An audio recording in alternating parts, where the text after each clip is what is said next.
తెలుసుకుందామా కొత్త విషయాలను జీకేకి మరియు కాంపిటేటివ్ ఎగ్జామ్స్కి ఉపయోగపడే సమాచారంతో పాటు మన నాలెడ్జ్ని సంతృప్తిపరిచే విధంగా కొన్ని విషయాలు తెలుసుకోవాలి.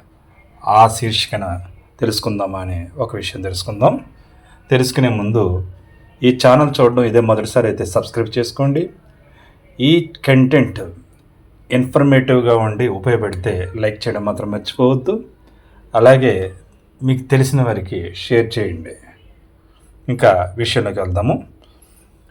విటమిన్స్ గురించి మనకి బాగా తెలుసు. దానికి ఆ పేరు పెట్టింది, వాటిని వర్గీకరించింది కాసిమర్ ఫంక్ అనే శాస్త్రవేత్త. ఈయన మొదటగా థయామిన్ B1 విటమిన్, మనం బి కాంప్లెక్స్ అని చెప్తాం, అందులో గ్రూప్ ఆఫ్ ఎలిమెంట్స్ ఉంటాయి.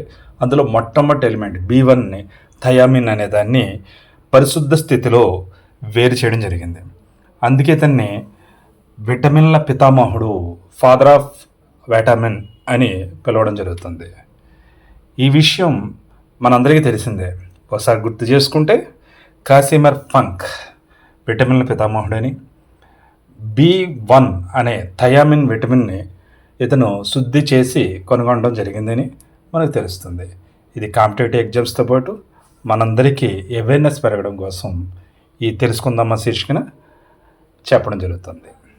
So thank you, all the best. మీ చెల్లెలు రత్నకుమార్. జై హింద్.